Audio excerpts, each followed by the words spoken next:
Dear students, in previous term we studied about component of ecosystem. The living component are called biotic component, while non-living component are called abiotic component. In biotic component, we studied about producer, consumer and decomposers. Producers वो हैं जो अपना भोजन खुद बनाते हैं.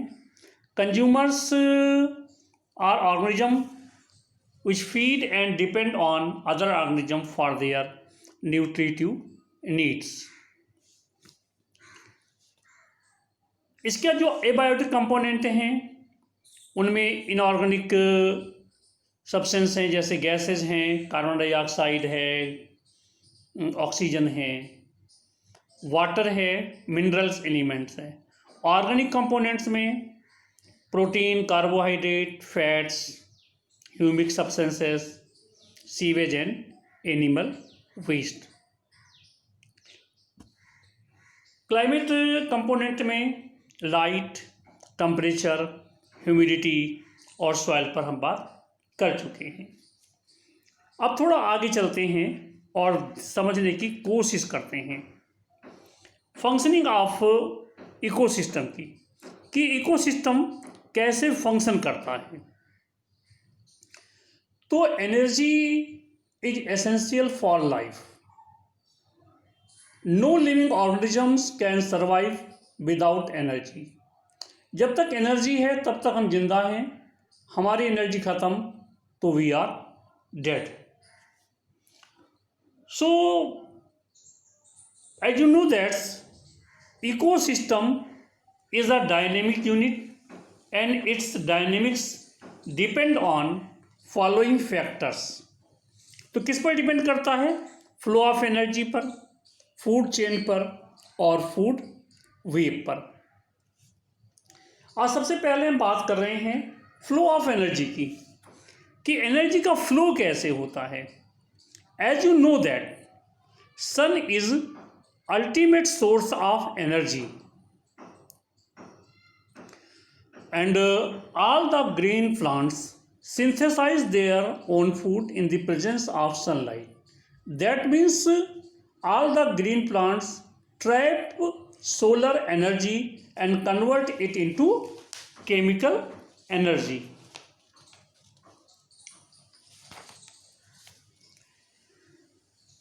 And from producers. Producers कौन हैं? प्लांट्स जो हैं प्रोड्यूसर्स हैं. ठीक है. From producers this energy is transferred to consumers. Consumers में भी तीन प्रकार के कंज्यूमर हमने पढ़े थे. एक हैं प्राइमरी कंज्यूमर जिन्हें हर्बीवोरस कहते हैं. ठीक है. सेकेंडरी कंज्यूमर्स जिन्हें कॉर्निवोरस कहते हैं.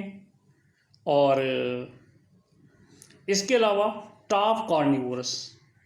तो हर्बीवोरस को प्राइमरी कंज्यूमर्स और यहाँ पर जो है सेकेंडरी कंज्यूमर्स. तो the movement of energy through successive trophic level in an ecosystem is called energy flow. Energy flow is always unidirectional from producer to consumers. तो प्रोड्यूसर से कंज्यूमर्स की ओर एनर्जी फ्लो होता है, इसलिए इसे हम यूनिडायरेक्शनल फ्लो कहते हैं. इस संबंध में एक लिंडमैन नाम के साइंटिस्ट हुए हैं.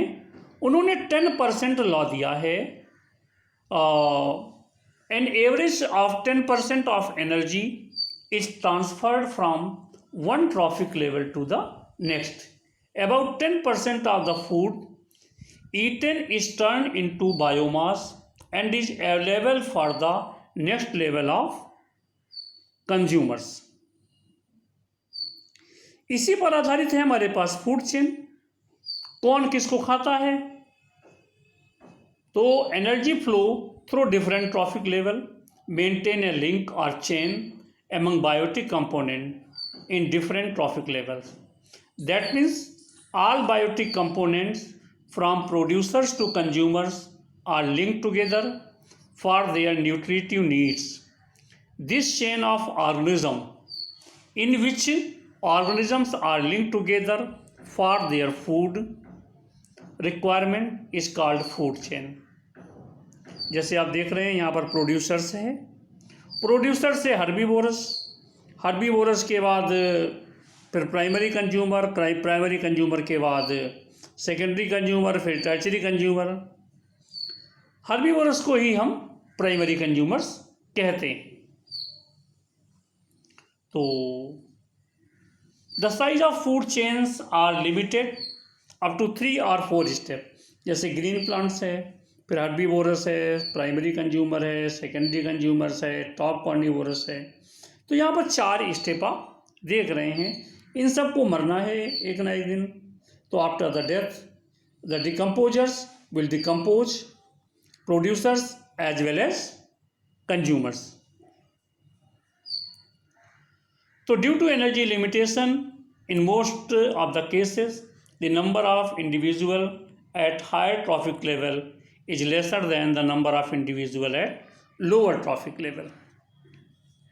तो इसको भी थोड़ा सा देखने की कोशिश करते हैं, समझ जाएंगे तो अच्छी बात है, नहीं समझेंगे तो और अच्छी बात है। भाई समझना तो आपको ही है प्यारे बच्चों, मैं तो काम है खाली बता देना। तो जैसे प्रोड्यूसर्स हैं, सबसे नीचे बेस पर प्रोड्यूसर्स हैं, तो ये ज़्यादा हैं। इसके बाद फिर जो प्राइमरी कंज्यूमर्स हैं ये कम हैं। इसके बाद जो सेकेंडरी कंज्यूमर्स हैं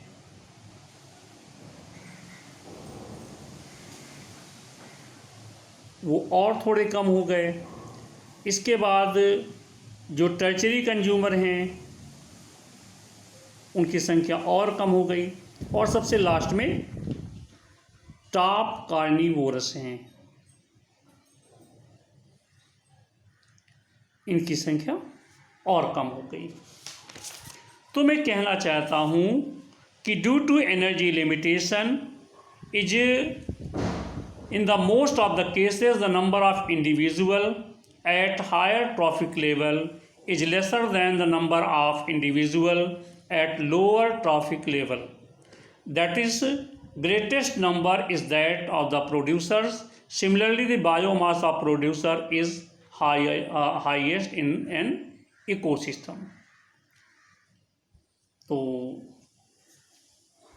जैसे अगर यहाँ पर हम मान लें कि ये 1000 kg है बायोमास, यहाँ घट करके 100 kg हो गया, यहाँ घट करके 10 kg हो गया, यहाँ घट करके 1 kg हो गया और यहाँ घट करके 0.1 kg हो गया।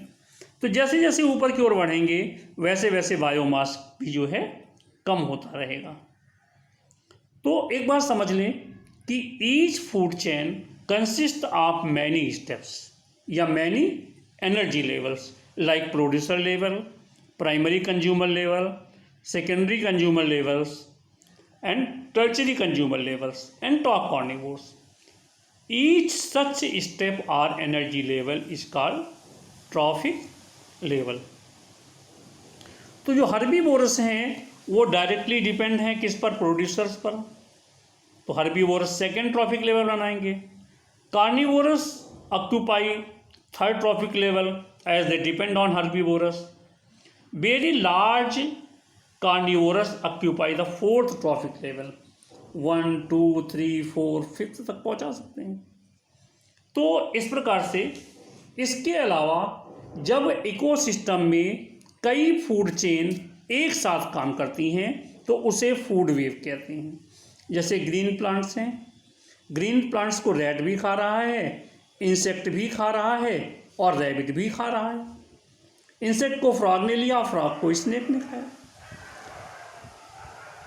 यहाँ रैट ने खाया ग्रीन प्लांट्स को, रैट ने कैट को खाया। ठीक है, रैट को स्नेक भी खा रहा है, रैबिट भी रैट इसको खा रहा है ग्रीन प्लांट्स को, और इसको लायन। तो ढेर सारी जो है जब फूड चेन एक साथ फंक्शन में होती हैं तो इसे फूड वेव कहते हैं। तो इन an ecosystem a separate food chain does not exist. Ecosystem में एक सेपरेट फूड चेन जो है एग्जिस्ट नहीं करती है।